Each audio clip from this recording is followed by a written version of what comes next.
Hi, and thank you for coming in. Please subscribe as it really helps out a startup like me. I explained my motives in my other video that I attempt to speak to those who are actively seeking to find proof Bigfoot exists. However, I will briefly explain again that I'm old, my time is running out, I'd love to be the one to discover proof of SAS exists, but at this point in my life it's more important to me that I get to see it happen for somebody, even if it can't be me.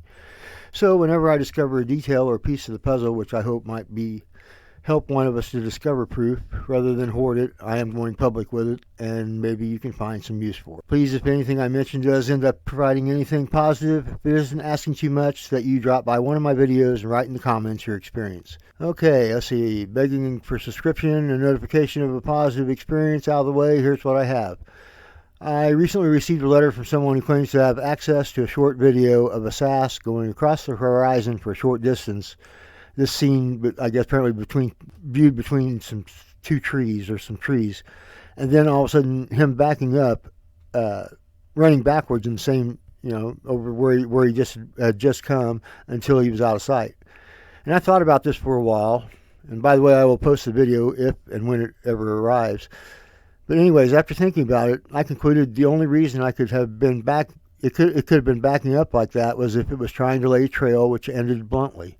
And then I thought about it some more, and it would explain their disappearing without a trace. There are some people that say they followed their tracks and they just suddenly ended right in the middle of nowhere. I know the apparent popular theory is that they are interdimensional, and where their tracks come to an end is where they entered into a next dimension. I don't happen to subscribe to that theory. Reason being, for one, why would a creature which is capable of going from one dimension to the next ever worry about hiding from us? And even more to that point is if it truly is an animal, which approaches life like an animal, then it would have no hidden agenda forever hiding the fact it could go from one dimension to the other. It would do it, they'd do it right in front of us. And even if it were a situation where they cannot just flick a button or twinkle a nose to open that door to the other dimension, they still would have little reason for taking the approach to us humans as they have proven to do. Just doesn't make sense. So anyways, for a moment, just imagine they are backtracking in their own footprints to a point in the trail where they can leave the area without showing footprints.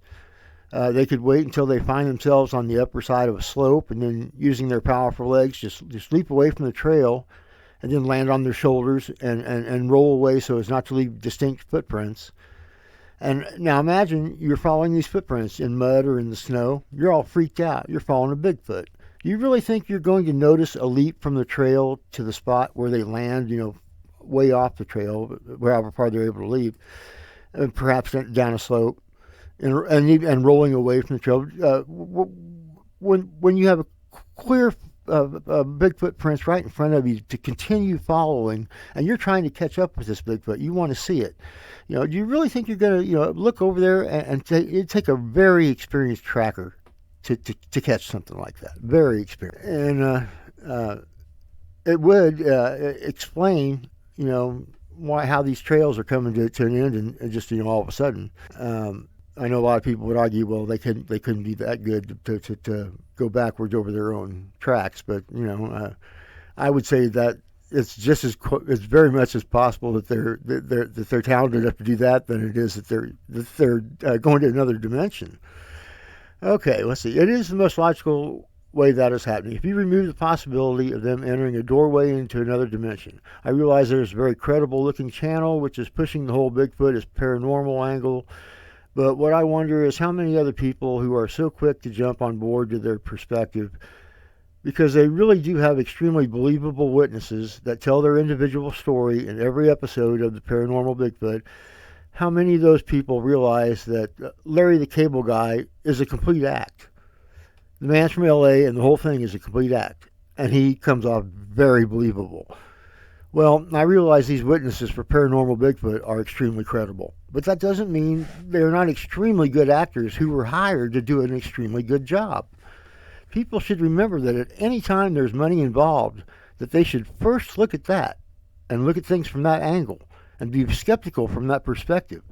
Because 9 out of 10 times, that's going to be where the truth lies. And in other words, if the Paranormal Bigfoot channel doesn't ask you to subscribe or hit their like or thumbs up and stuff like that, it might add some credibility to their angle. But at the end of the day, the site is trying to make money like everyone else on the site, including me. I'm hoping to get enough subscriptions where I can at least, try to make some money. But at least I'm not gaslighting you about it. Okay, if you look how professionally done the whole paranormal Bigfoot site is and their whole approach, I think you will agree with me that, for one, who in this niche finds so many credible witnesses who not only come off as very credible, but in most cases, they're very likable people. If you look in their comments, they're just comment after comment. People, going to say, "Oh, that I like the shit out of that guy. I could listen to him all day." Now, I suppose one could argue that the Bigfoot is just that good of a judge of a character as to never make himself visible to anybody who might come off as a little wacky or a little off their assigned seat. But I believe that is their undoing, that they never have anybody who comes off as the least bit flaky or questionable or even unlikable.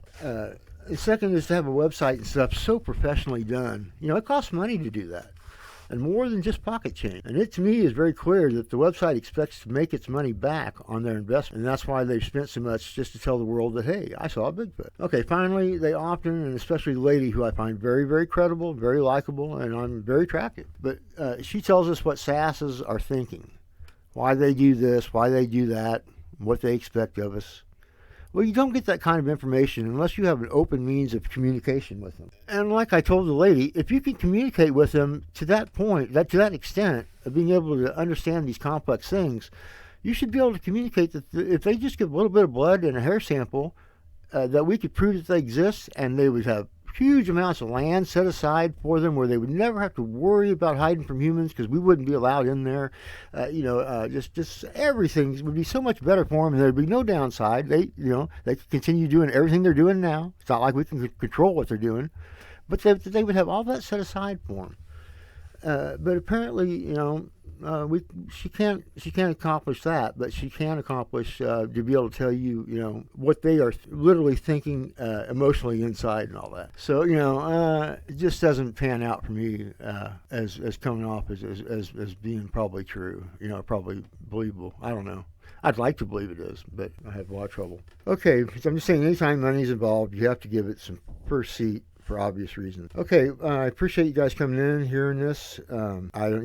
Good luck. I'd love to hear about your positive experiences. Thanks. Bye. Good Godspeed to all.